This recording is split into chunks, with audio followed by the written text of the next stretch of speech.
first. Okay, so my listing of this mobile home, she's flipped and she's ready. So I've got pictures scheduled for Wednesday. Nice. What else do I need to get to list this? I mean, I have like the stats of the house and like the bedrooms and the square footage and all that. What's the next step, I guess? Yes. And let's cover this in two pieces. Let's cover the what you should do to make it all on the market and sell, and then let's cover like what we should do to get leads from it. Because if you get a listing, you should find another buyer. Yes. Works. Yeah, and I've already got a plan for what I'm going to do on leads, For but the I just don't know listing, what to do on the listing. there okay, well let's brainstorm that for everyone else then so they can learn from that. But for the listing, there is a document called the MLS input form. Jeanette can send that out if you have not.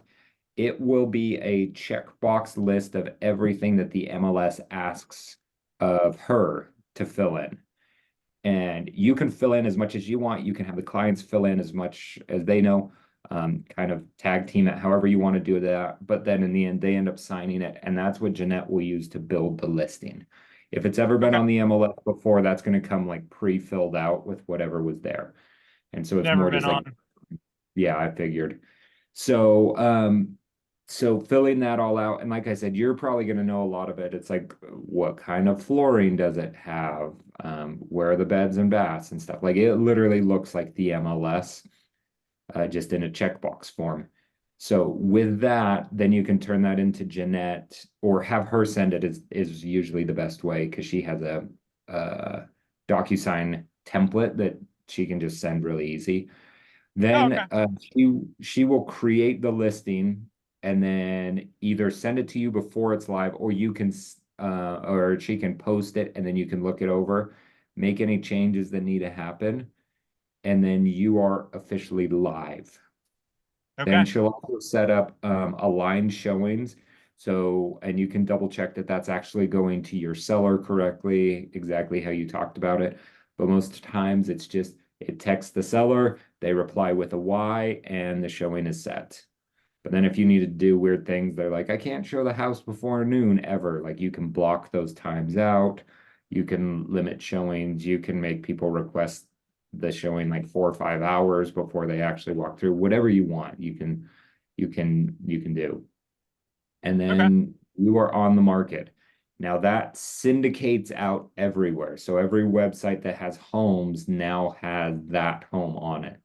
So the Zillow, the Nice. homes.com, truly um, all the brokerages sites, any teams or agents that have a website like that, it will be on there. And that's really where the power of selling a home comes from, is the MLS. Yeah. Anyone that has a hot sheet notification is going to get that. So really just make sure that it looks good and there's no incorrect information, like it doesn't say there's 5 bedrooms when there's really 3 type of an idea, or Yeah. granite countertops when it's not. So go through that. Yep. Any other Okay. questions about that? No, I think that's what I was looking for. I knew there was going to be some sort of form that I needed, and I'm sure that MLS import form is also on the MLS under the forms. Yep. Yeah, I just don't know if it's a template. Yeah, Because if I'll it's a get template, then Jeanette to send me the template, but just in the meantime, I'll open the MLS today and I'll look at that and familiarize myself with it just so that I can understand it as well. yeah, perfect. I love So, that. and then my thoughts on the marketing was she wants me to start marketing like now. And so what I told her was is that I'll build some flyers on, Thursday or Friday when we get the photos back, and I'll take it first into the office and I'll leave some flyers in the office with the agent that's in the office for the rental side of the park, and then I'll Hmm. knock the whole, it's a big park, and so it'll probably take me multiple days to knock all of it just because of how big it is. and see if we can find some interest there. And then she also gave me a really good lead of the neighbor that lives right next door, because he said to her, well, heck, I could buy this and then just rent mine out, and I live right next door, so I can keep an eye on it. And I was like, hey, that'd be a great buyer. Yep. Yeah, that's the So ideal person.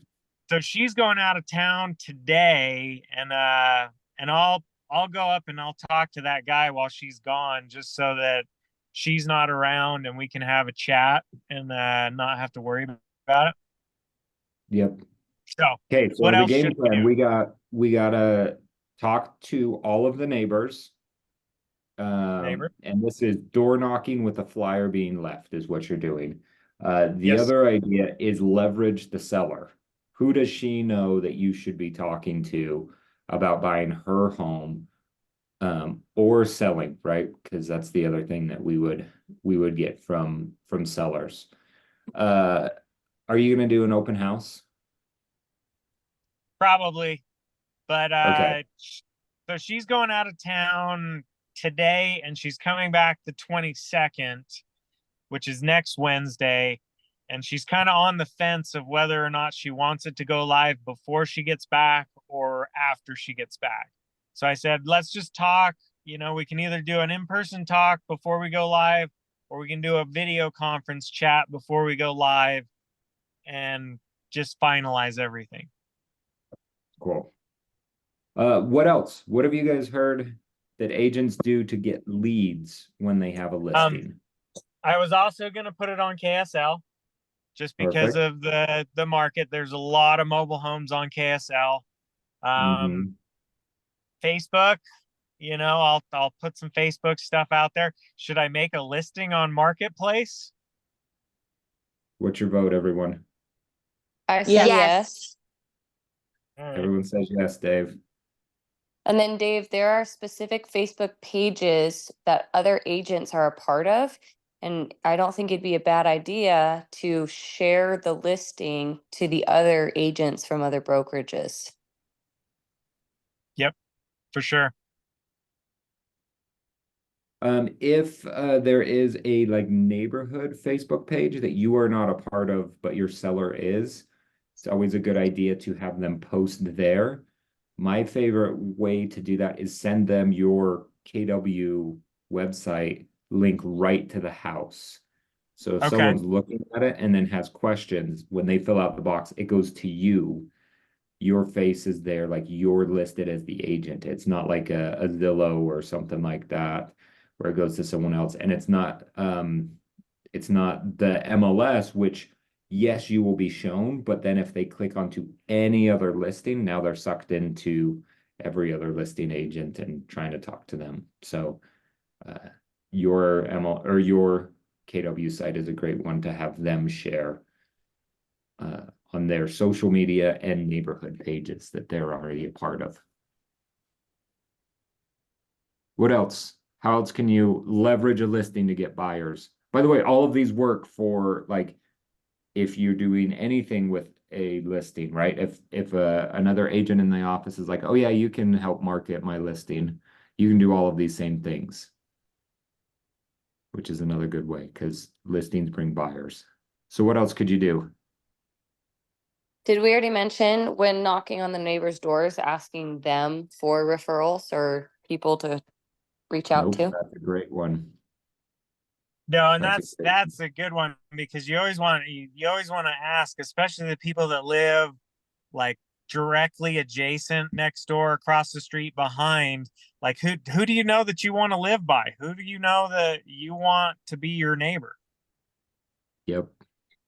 And you know what happens 9 times out of 10 if they have someone? They don't buy that house, but they buy a house. Yeah, So you get a new buyer, which is good. awesome. There's the golden letter strategy. If you've heard about this, this is I Yeah. have a buyer in your neighborhood is the true golden letter. Um, but you can tweak that a little bit, right? So you could send a letter. It works with flyers or door knocking as well, and say like works really well when you go under contract and when it's sold. We just accepted an offer. We still have more buyers looking in the neighborhood. Who do you know looking to sell? Hey, we just sold a home in your neighborhood. We still have buyers. Who in the neighborhood do you know looking to sell? Works really well. I've never heard that one. I like that. Yeah, it's real easy. Yeah, you can So, door knock and say it. You can hand them a flyer and say it, or you can send something in a mail. If you send it in the mail, I would hand address the letter. But you don't have to hand write the note.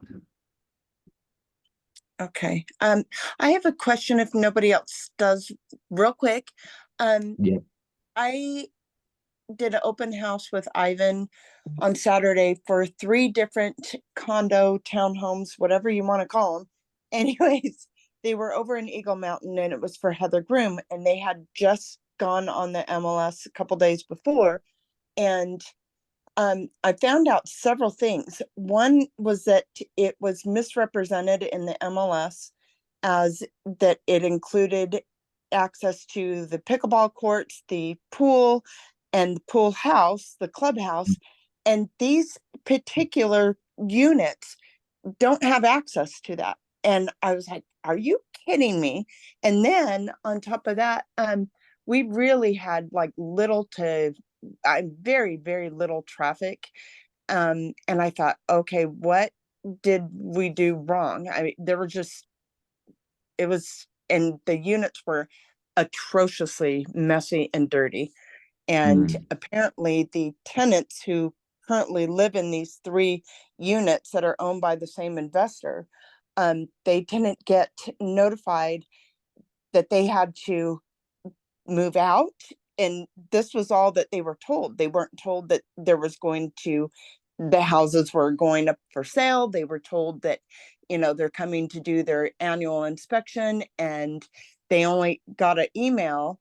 And so nobody talked to them directly. And so when the photographer came out to take photos, They they weren't were ready. just shell shocked, Yeah. And it's like, what on earth, Cameron? What? Geez, they didn't try calling them. They didn't text them. Only one of the tenants saw the email at the last minute, and it had, Mhm. been sent out to them a couple weeks before or whatever. And long story short, it was a nightmare kind of situation. It's not something that you would want to deal with, but um I I just have want I to have know. ideas from this. So, number one, if you want to be nice, and I mean you know the agent, so you can just talk to her. On the MLS, there is a submit anonymous feedback button somewhere in this that you can say when something is wrong. So like if you like walk through a house and it said that it has granite countertops and it does not, you should let the agent know. You can text them, you can call them, you can email them, or you can click the anonymous feedback. If you do that, I always include my name and phone number. Like, so you could say, hey, I noticed that you mentioned that it has access to all of these things. It actually doesn't. You'd probably want to update it. Signed, Scarlett. Um, that's the nice thing to do, because if it is wrong and it is wrong for too long, they can actually get fined by the MLS. And so just being nice and telling them to update it is a great thing to do. Now, we all have this opportunity, because what do you think the chances that one of these sells is? The tenants didn't know, so the pictures probably don't look great. They probably weren't very cleaned. I bet they don't show well. I bet it's not easy to show. So what are the chances that these sell right off the bat? Not too good, except for the one that was a very rare Yep. condo because it was a 1-story, with a So basement. if if you know an investor or even a first-time home buyer, it sounds like one of these would be great for, that is willing to do the cleanup and uh, that whole process, you could probably get a lower offer accepted just for the fact it's not going to be easy for them to show it often. When you find these things, I think these are great opportunities for you. So who do you know that could that would want to live in Eagle Mountain or invest in Eagle Mountain, that is willing to put up with renters for a little bit, or even have them move out so they can move in, kind of an idea. So think through, like, this is an opportunity. Every problem is disguised as an opportunity. So let's figure out how we can sell that house, because you're probably the only one that will see it in this month. Kylie, you had a question. Yeah, just a request. I think it would be really awesome to do a class or some training on when working with investors. I know they like to have like if I send them a property, they want to know numbers like Mhm. comps ran and all of that. And so I've been just trying to, fumble my way through that, navigating it with a few investors I've been chatting with for a while. But I'd love to know, like, how can we put together price sheets for investors? How can we, like, when talking with and working with investors, how can we be valuable for them? Does that make sense? Because they're all going to Yep. ask, like, how's this going to affect my bottom line? Okay, well, we need to run the numbers. And I'm like, oh yeah, you do. Okay, how should we do that?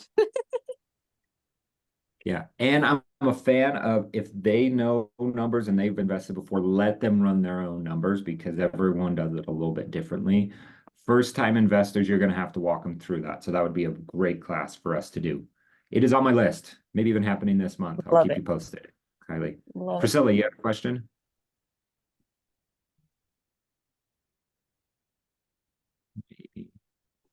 Yes, so sorry, I was unmuting myself, but it was No. loading.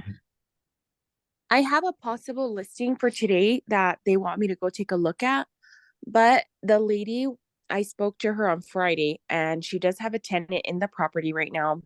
According to her, the house is completely paid off.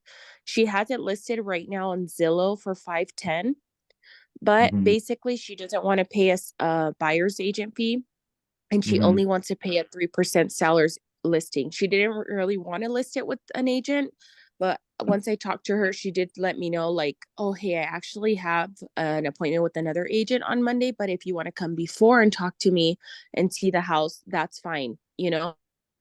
I'll give you the opportunity. I was like, great. But then when I started talking to her a little deeper, she was telling me, like, I want to walk away with 500,000 in my pocket. So this would Mm. be like a great investment property. And I don't want to pay the buyer's agent fee. I only want to pay 3% for you, for if you're going to list it for me. And right now I'm like, in my head, I'm like, okay, but you're listing it for 510 and you want to walk away with 500. And in Yeah, this case, she's like, doesn't basically, matter. let me know how you can do that for me and you can list it. And I'm like, okay, I'll let you know. And then I was like, I'll bring this up on Monday. I told myself, and I'm like, what do you suggest? Like, well, she already let me know that she's gonna ask the tenant today if I can go at 1 o'clock. And I told her, yeah, Mhm. that's perfect for me. And I told her, you can get a feel for me, see if I'm like a good fit for you. And I can do my best to help you. But I think once I meet her in person, like, I'll have to like break it down for her. And I think the other agent is telling her like what she wants to hear, because she gave me that impression that they basically told her like they can do that for her. Yeah. Yeah. Well, and you should start even asking that, like, hey, do you want me to tell you what you want to hear and make you feel good about Yeah. all of that? Or do you want me to actually be honest with you and help you get this sold? Right? Because there is a number. Everyone would sell a house, any house, for a certain number, right? I love my neighborhood. I'm okay with my house. I can put up with it. But if you offered me $1 million for my house, I'm probably going to sell it because it's worth like 650. So there's always a number that someone's going to sell it for. And so sometimes agents are trying to puff that number up to get the listing and then bring it down. So if her number is 500, if you can get it up, it's probably sounds like you'd have to be closer to like 540, 550 to make all of the costs make sense for her to net 500.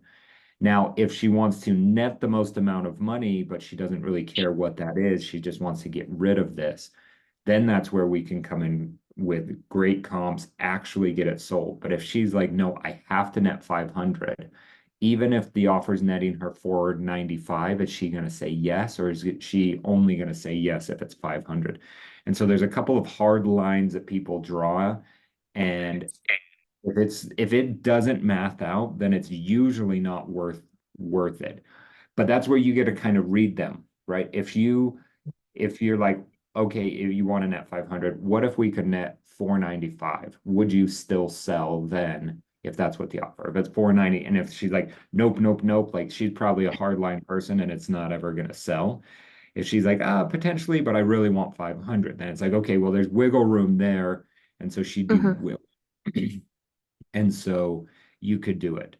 Now, I would explain the value of a buyer's agent. She might not ever offer a full 3%, but even if you get 1.5%, 2%, that's probably going to be a lot better for her in terms of bringing agents to want to show the house. You know, like this Eagle Mountain listing that Scarlett just mentioned, if there was a 0 BAC or BBC, then we wouldn't want to offer, like, we're not going to try to figure out how to sell it. We would show our agent or our buyers if it's the best thing for this, but we're not going to try to sell it. But if there's a 3% BBC, then it's like, okay, well, who else would work for this? How can I go prospect and find a buyer that would do that? So there is value to paying a real estate agent.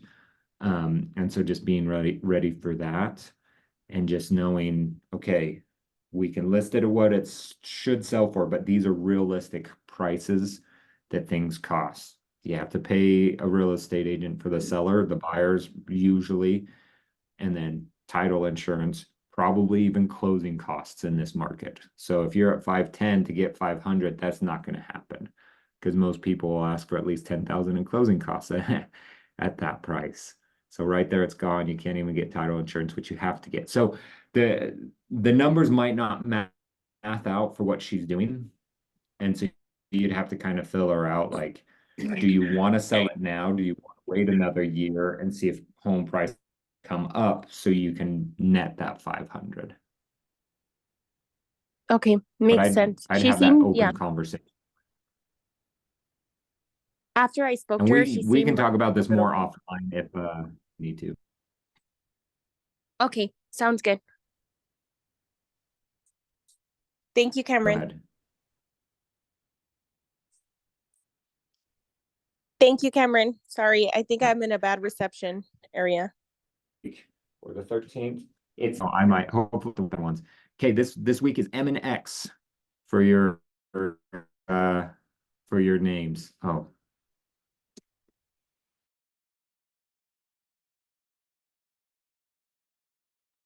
And tomorrow's the real estate expo. The DTD. So go make your call tomorrow. We'll see y'all later.